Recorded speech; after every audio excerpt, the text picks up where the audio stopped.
Alhamdulillahirabbil alamin, terima kasih pemirsa masih bersama kami dalam Damai Indonesiaku dengan tema yang sangat menarik yaitu kita punya kendala, Allah punya kendali. Tadi guru kita Kiai Haji Sumarno Syafi'i, kendala yang kita alami beliau mengatakan belum apa-apanya dibandingkan kendala dan juga kesulitan yang dialami oleh Nabi Yuna, Nabi Ibrahim alaihissalam dan juga Nabi Ismail alaihissalam. Pemirsa masih dalam rangkaian peristiwa besar yang dialami Nabi Ibrahim dan juga Nabi Ismail.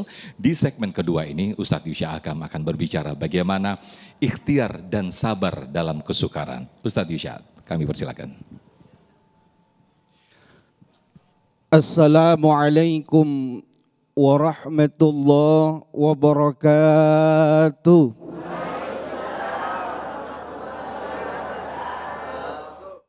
Alhamdulillah haqqa hamdi. Wassalatu wassalamu ala sayyidina Muhammadinil khiyarati min khalqih wa ala sahabati sadatil mukhtarina li suhbati amma ba'du. Al-Mukarramun, para alim ulama, para guru, para asatidz, para habaib, wabil khusus salam hormat, salam ta'zim kita sampaikan kepada guru kita, orang tua kita yang baru saja menyampaikan ilmunya kepada kita, Kiai Haji Sumarno Syafi'i. Mudah-mudahan Allah panjangkan umur beliau. Mas Sofyan dan segenap DKM Ketua Masjid Al-Jauhar Yaspi, bapak-bapak, ibu-ibu, dan para pemirsa setia Damai Indonesiaku dimanapun Anda berada. Bu, sehat. Adiknya munduran dikit deh, cakepnya kelebihan soalnya. Kenapa iya, ibu pengen saya suruh mundur juga. Bapak sehat Bapak? Alhamdulillah, mudah-mudahan kita senantiasa dalam rahmat dan naungan Allah Subhanahu. Ini ngomong-ngomong udah nyate belum? Belum, kasihan banget ya. Iya. Bapak Ibu yang dimuliakan Allah, siapapun orangnya yang namanya manusia pengen berhasil di dalam segala bidang yang dia tekunin. Yang namanya pedagang pasti pengen dagangannya laris. Ada orang sini yang dagang pengen bangkrut dagangannya? Ada yang mau bangkrut? Nggak ada orang dagang pengennya berhasil. Orang yang bekerja pengen pekerjaannya langgeng, nggak pengen di PHK. Semuanya pengen berhasil. Tetapi di balik keinginan baik dan luhur tersebut banyak ibu, bapak, saudara-saudara kita yang merasakan kekecewaan karena apa yang diharapkan tidak lagi berhasil.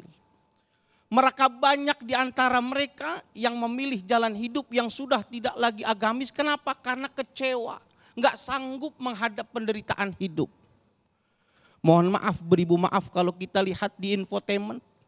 Berapa banyak mereka orang yang gagal dalam bersaing tidak sanggup ibu ambil obat nyamuk langsung diminum.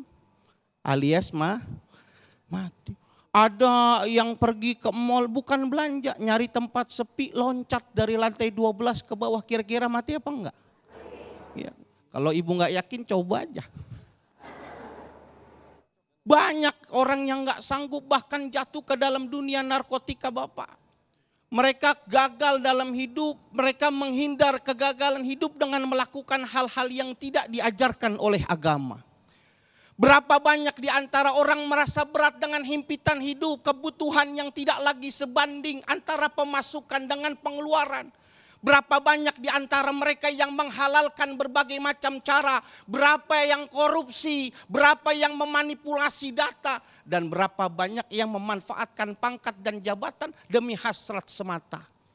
Ini musibah yang menimpa diri seseorang yang lepas sifat sabar dan syukur di dalam hati dan dada mereka.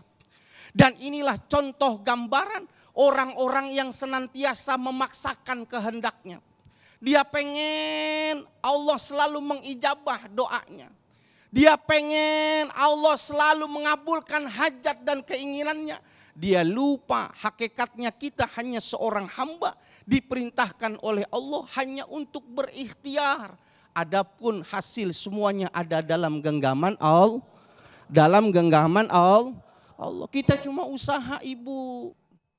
Al-Quran mengatakan fa'idha qudiyatis shalah fantashiru fil ard wabtagu min fadlillah. Kalau kau sudah selesai sholat, sudah bermunajat kepada Allah, maka pergilah engkau nyebar, cari rizki, cari keutamaan yang Allah berikan kepada kita. Banyak karunia yang Allah berikan kepada kita. Tapi apa? Wazkurullaha katsira. Tetap ingat kepada Allah Subhanahu wa ta'ala. Perbanyak ingat Allah. Usahanya sudah, doanya sudah. Yang ketiga, pasrahkan kepada Allah. La'allakum tuflihun. Pasti kalian menjadi orang yang bahagia. Jadi kalau kita paham semuanya di dalam kendali Allah, nggak ada lagi orang yang stres. Kenapa? Kita udah berusaha, yang maha menentukan adalah Allah. Kita lihat tadi disampaikan Kiai perjuangan Nabi Allah Ibrahim. Nabi Ibrahim juga hebat, anaknya hebat, tapi sosok hebat itu tidak lepas daripada ibundanya juga yang hebat. Insya Allah ibu-ibu di sini seperti ibunda Nabi Allah Ismail. Bayangin ibu dengan anak kecil, dengan ayahnya ditinggal di tengah-tengah padang. Tidak ditinggalin bekal, nggak dikasih uang sangu. Tuh ibu kalau begitu tuh ditinggal sama suami gitu ngapain tuh? Paling ibu nyanyi. Ya kan tega banget. Tuh lihat Siti Hajar waktu berusaha mencari air. Kesana kemari mencari alamat. Kacau banget. Kesana kemari mencari air, mencari alamat mah bukan Siti Hajar itu ya Pak. Itu mah siapa itu? Itu dah. Mencari air, berusaha dari Bukit Sofa dan Marwah. Berikhtiar mencari, dikira ada air, enggak ada, pindah lagi ke sana. Terus karena Allah lihat perjuangan Siti Hajar untuk hidup, lihat orang yang berusaha, Allah cinta, Allah tunjukkan kasih sayangnya, Allah keluarkan airnya. Dan sekarang menjadi syariat, salah satu praktik ibadah haji adalah untuk melakukan sa'i dari Sofa dan ke Marwah untuk menapak tilas perjuangan ikhtiar Nabi Allah dari Siti Hajar dan Nabi Allah Ismail. Oleh karena itu Pak, Bapak, Ibu, kita hanya disuruh oleh Allah berikhtiar. Dalam satu ungkapan ulama mengatakan lau alimal insan ma fi wara'il aqdar labakau. Lau alimal insan, seandainya manusia itu mengetahui tentang rahasia-rahasia di balik setiap ketetapan yang Allah berikan kepada kita, labakau, pastilah kita banyak menangis. Kenapa kita menangis? Karena kita sudah banyak suuzon kepada Allah. Kenapa Allah PHK saya? Kenapa Allah bikin saya tidak bekerja? Padahal hakikatnya Allah pengen mengangkat derajatnya. Mungkin waktu Bapak Ibu bekerja jarang melihat mushaf Al-Quran. Jarang membaca Al-Quran.